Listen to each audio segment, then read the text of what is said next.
kesempatan keluarga ini pada saatnya saya akan menyampaikan beberapa hal dan juga nanti akan disampaikan pula oleh Pak BK berkaitan dengan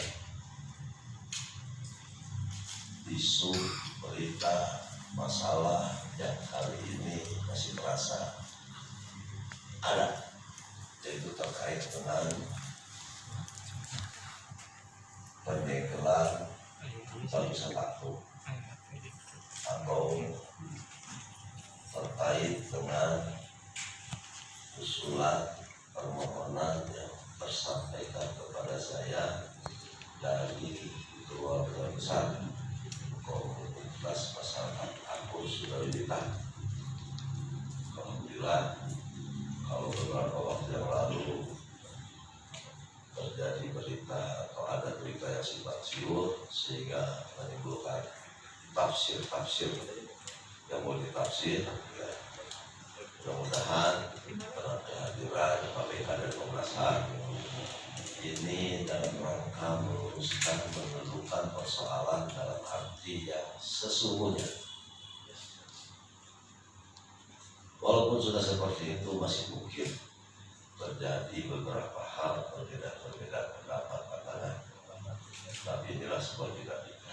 Namun kami tidak tinggal diam, tidak selalu akan berusaha untuk menyelesaikan setiap persoalan atau permasalahan yang terjadi di tengah-tengah masyarakat, yang terjadi di tengah-tengah pemerintahan daerah dan semuanya. Oleh karena itu, dalam kesempatan bahagia ini, pertama terkait penyelesaian beberapa masalah dari usulan-usulan yang sudah masuk kepada kami, sedang kami membuat kajian. Kajian ini tidak mudah, dan tentu saja kajian-kajian yang kami lakukan pun harus kami konsultasikan untuk bisa mendapatkan masukan-masukan yang berharga, masukan-masukan yang baik untuk adanya sebuah kesimpulan atau keputusan. Ini persoalan tidak mudah karena tinjauan kami dari aspek regulasi, tinjauan kami harus juga dari aspek sosial, budaya dan lain sebagainya, termasuk tinjauan kami dari seluruh harapan dan keinginan warga masyarakat yang mengharapkan akan lahir sebuah kebijakan. Di sisi lain, kami berusaha untuk berkomunikasi dengan semua pihak. Yang terpenting pada saat yang bagian ini semuanya harus tenang dan harus kembali kepada teman-teman pers untuk bisa memberitakan berita-berita yang konstruktif terkait dengan ini, terutama apapun dengan berita-berita yang lain. Saya percaya teman-teman pers adalah bagian daripada kami juga, sehingga mohon dibantu untuk juga perlu menjadi sosok-sosok yang bisa memediasi, menyatukan, merajut pandangan-pandangan yang berbeda terkait dengan hal ihwal yang terjadi saat-saat seperti ini. Itu saja barangkali yang saya sampaikan sebagai pengantar. Selanjutnya kami persilahkan. Sekali lagi, tadi kami berbicara banyak dengan Pak BK dan Komnas HAM. Semuanya kami kupas, ya, dan banyak sekali langkah-langkah yang akan kami tempuh, ya. Dan juga apresiasi dari Komnas HAM kepada pemerintah daerah atas langkah-langkah yang sudah dilakukan, yang kali ini membuatkan suasana sudah semakin nyaman, tidak ada ketegangan, tidak lagi ada statement-statement dan lain sebagainya. Mudah-mudahan itu bisa lebih menenteramkan untuk bisa secepatnya menyelesaikan masalah-masalah ini. Tuh, selanjutnya akan persilakan barangkali ada yang disampaikan Pak BK, nanti selanjutnya bisa kita diskusikan. Terima kasih. Assalamualaikum warahmatullahi wabarakatuh.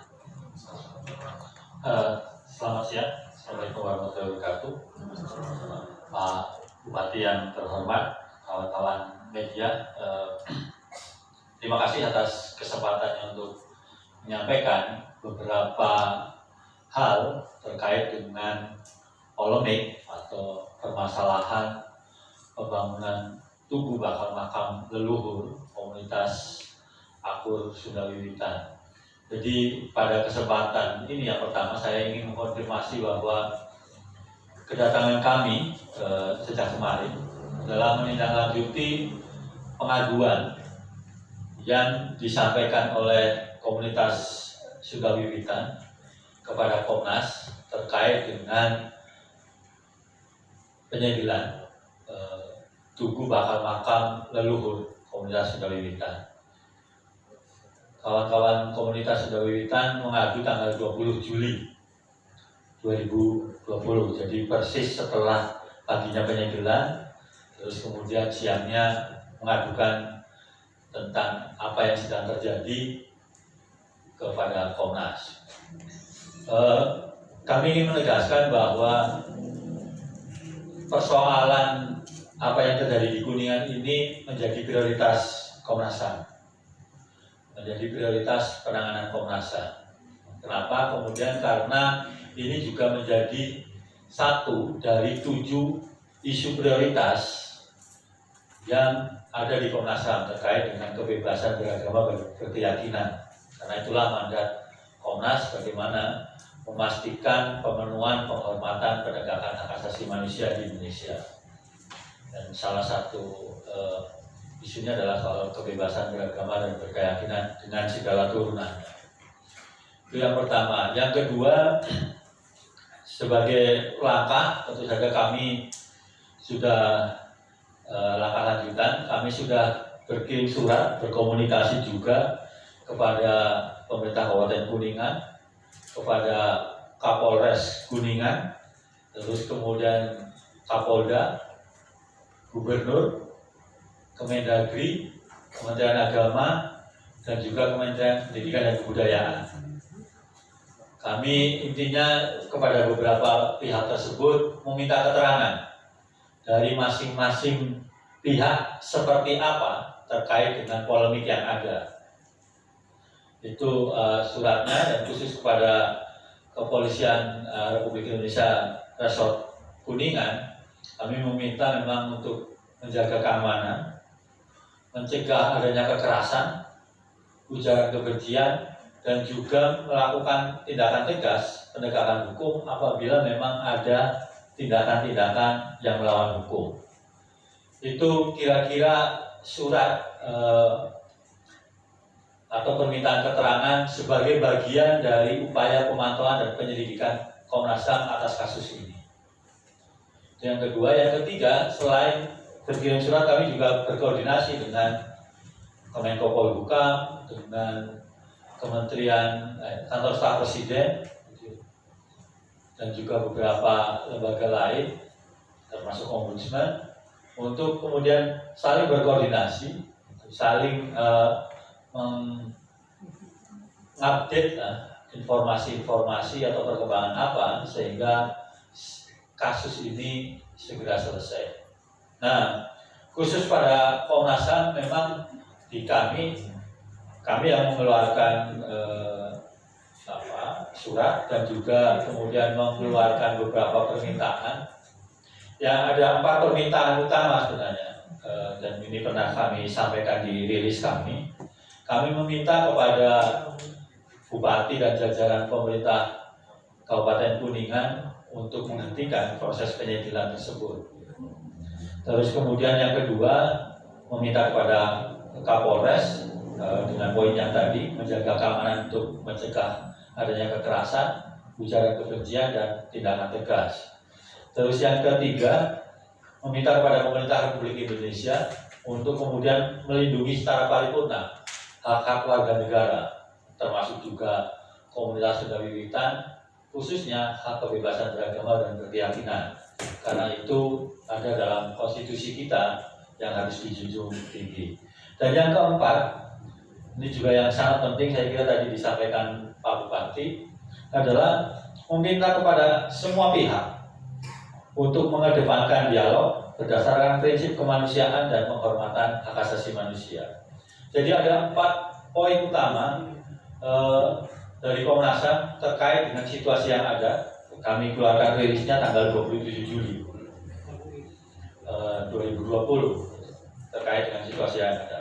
Nah, setelah itu kemudian kami mengamati dinamika yang ada terkait dengan kasus ini. Dinamika, dan kalau boleh ini saya usulkan, tapi ini istilahnya off the record begitu. Turbulensinya sangat tinggi. Turbulensinya sangat tinggi, terus kemudian dinamikanya juga sangat cepat. Tapi ternyata kemudian dari amatan kami, dinamika yang ada atau turbulensi yang ada itu mengarah kepada sesuatu yang positif. Artinya positif itu kemudian selangkah lebih maju atau 2 langkah lebih maju menuju penyelesaian sengketa yang ada atau kasus yang ada. Saya mendapat berita atau informasi Pak Bupati datang ke Paseban untuk berdialog, terus kemudian dari Paseban juga menghadiri undangan dari pemerintah Kabupaten Kuningan. Gitu. Saya kira itu 2 langkah yang positif untuk penyelesaian kasus ini. Jadi ada keterbukaan, ada kemudian kebutuhan bersama bahwa kasus ini segera selesai. Tentu saja dengan kalau dari sisi Komnas HAM sesuai dengan prinsip-prinsip hak asasi manusia.